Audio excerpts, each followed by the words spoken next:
All right, everybody, welcome back. Today, working on my new Jeep here. Got a 2012 Wrangler with a heater problem. Looked it up, did some research, said that it could be a couple of things. First one was to replace the air door actuator, which is a little kind of motor that controls your hot and cold in your cabin. I replaced that and it didn't really fix the problem at all. So next step would have been to flush it.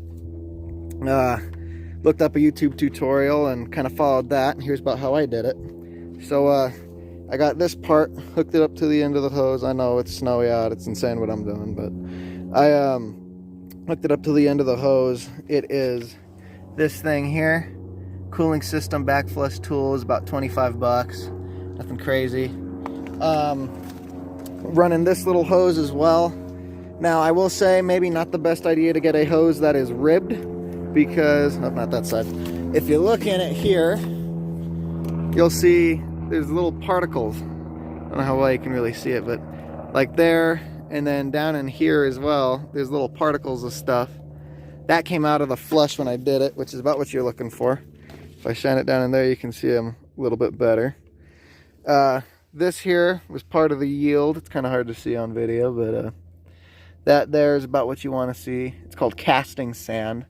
It's some kind of factory debris gets caught up in there. And then in here, there's a little cover that covers this whole section. I have that taken off. It's over on the side there. But in here, you have two hoses. These are coolant intake and outtake hoses. They connect to these down here. There's this brown stuff here is more of that casting sand. It's kind of like a almost nutshell kind of rust texture in a way, but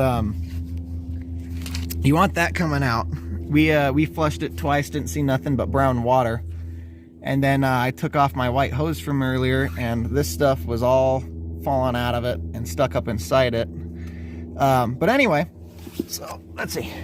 So you take your hose, right, your white hose or whatever hose you want to use.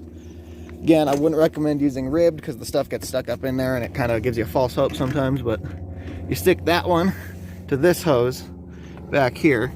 I'm not sure if this is intake or outtake. I don't remember what the guys in the video were saying, but you connect that to there. I have it with masking tape. You plug that in there, or don't want to get it in, you want to put it on there. Then you take your I got snow on it. Take your little OEM cooling system backflush tool, connect it to your hose. Want to make sure it's on the off setting. Apologize. You want to make sure it's on the off setting. So this being not parallel to the hose. And then you just stick this one. Oh, sorry, I'm stuck on my stool here. I'm short, you know how it is. But you stick that one in this hose until it doesn't fit no more, which for me, for this specific Jeep, is two bits in. And then yeah, I don't have it all the way stuck in there right now, but you get it all the way in there, then you turn this parallel to the hose and it'll push water through it, and that will come out of this end here, which we ran into that red bucket. And that yielded us mostly brown water, but upon second inspection, we got some little bits of that casting sand there, which is exactly what you're looking for. But yeah, do that a couple of times. I've seen some videos where some guys hook it up. They kind of swap this, and they'll put the garden hose in the other one and the white hose on the other one. And that as well is another good way to do it. Here is kind of a better look at the sand itself. Like I said, it's kind of an almost nutshell kind of rust look to it. You know, this here is all the brown water we got. You know, that was on our first yield, that was our second. This here is like what we just did. But yeah, this is what you want to see. This is exactly it. You know, I've had problems with it, so I'm hoping that this fixes it. A lot of people said if replacing the air door actuator doesn't fix it, then this should. So praying to God, hoping, you know. But But anyway, okay, so I'm back here. This is the third flush. We swapped these, did it a couple times, didn't really yield any results. Then we brought it back to this, and here we are. Check that out. Bunch of debris in there. And then this one here is the crazy part. All of that came out. All of that. That's outrageous. That's the third one. Yeah, probably the fourth, really, actually, for this one. Because on the rag there, on that gray rag, there's a bunch of stuff as well, but nowhere near as much as this. So we're gonna do it a couple more times, and then I'll let you know. Fifth flush right here. Look at that.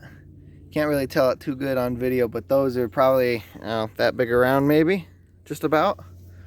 All that down there. Fifth flush. Thought we were done. Okay, we're probably on flush 13 or 14 here. I'm just coming to show you guys that the water right now is clear, right? It's clear. It's a dumb idea in the cold, but in here we still have big chunks. Like there's that one there, a couple of small ones dotted around the place. So just, you know, when you're doing this, don't stop after like 4 or 5, whatever. Keep going until you're probably either completely clear or mostly clear. Like I'd probably stop if it weren't for that big chunk there, but we just want to keep going, just persevere. It'd be the best thing for you. All right, so here we are, probably crossing 20. We got a couple little chunks down in there. They're kind of hard to see on video, but we got one there, got one down there, a couple little bitty ones. Now you could stop here. We're gonna do a few more, see if we can get it just clear completely. But yeah, this is about 20 times for this side. We did it maybe 5 for the other. The other was pretty good, you know, it ran mostly clear, so I'd say, yeah, you know, just like I said earlier, persevere, just keep going. We are getting the most yield out of this configuration. We got these tape rolls there to kind of keep this hose propped up, but we switched back to this one, so this is going through the back, kind of further back hose, and then this one's going through the one you can see it's taped to up there. But yeah, this is how we're getting it out, just flushing it through, just starting stopping it with that and just keeping her going. So yeah. All right, so it's the next day. No, I'm kidding. So this is probably after our maybe 25th 30th time. There's like a couple of chunks. There's like a little one up there, a little one down there, one over here, but overall it's just about clear. So I'm gonna stop it now. I'll hook it back up here, let you guys know. I will say something we tried here was taking this knob and just kind of turning it on, letting it run for a couple seconds, off, on, letting it run for a couple seconds, off. We don't know if maybe that works. That, and then taking the end of this and kind of just, you know, swirling it around, seeing if we can get stuff dislodged from both in here and just as much out of here as we can. But yeah, so we're gonna wrap it up here, and then I'll show off the results here in a minute.